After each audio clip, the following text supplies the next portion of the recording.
এক ওষুধ ব্যবসায়ীর ক্ষতবিক্ষত মৃতদেহ উদ্ধারকে ঘিরে ব্যাপক চাঞ্চল্যের সৃষ্টি হয়েছে মুর্শিদাবাদের রঘুনাথগঞ্জের সাইদাপুরে।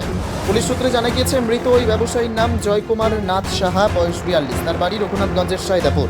ইতিমধ্যে মৃতদেহ উদ্ধার করে জঙ্গিপুর হাসপাতালের মর্গে ময়নাতদন্তে পাঠিয়েছে পুলিশ। এদিকে ওষুধ ব্যবসায়ীর ক্ষতবিক্ষত মৃতদেহ উদ্ধার ঘিরে শোরগোল সৃষ্টি হয়েছে এলাকায়। কিভাবে বাড়ির ভেতর থেকে মৃত্যু হয়েছে তা জানা না গেলেও 3 দিন থেকে নিজের স্ত্রীর সঙ্গে ঝামেলা চলছিল বলেই পরিবার সূত্রে খবর। মৃতদেহ উদ্ধারের সময় পুলিশের ফার্মেসির শাটার খোলা অবস্থায় দেখতে পায়। তার শরীরে একাধিক আঘাতের চিহ্ন রয়েছে। এই ঘটনাকে কে বা কারা ঘটালেও তার পূর্ণাঙ্গ তদন্ত করছে রঘুনাথগঞ্জ থানার পুলিশ।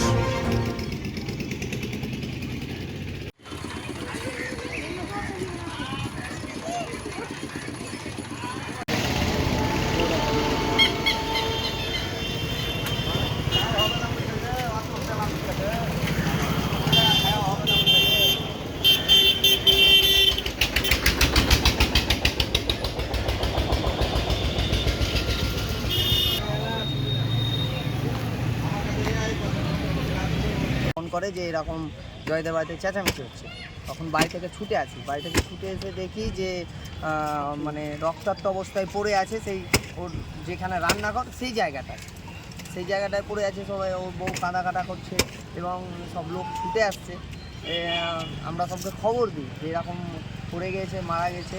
তো তারপরে আমরা ওখান থেকে বডিটা সাইড করি, তো দেখি যে মাথা পুরো ফ্যাটলে গেছে এবং বুকে আঘাত রয়েছে, আঁচড়ানোর দাগ রয়েছে এবং থুতনি কেটে রয়েছে। কি মনে হচ্ছে? আমরা এখন পর্যন্ত তো বুঝতে পারছি না।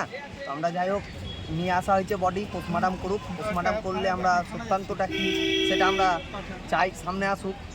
যেহেতু এইভাবে নির্মম একটা ঘটনা, দোকানে তালাও মারা ছিল না, দোকানে শাটার ফেলা আছে কিন্তু তালা মারা নেই দোকানে। রসনাকে মরেছে। কি নাম?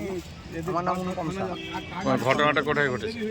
ঘটনাটা কটায় ঘটেছে সেটা তো বলতে পারবো না। কোথায় ঘটেছে? বাড়িতেই, কোন জায়গা? দোকানের পেছে। জায়গাটার নাম কি? সন্মতিনগর। আপনার নাম? আমার নাম অনুপম সাহা।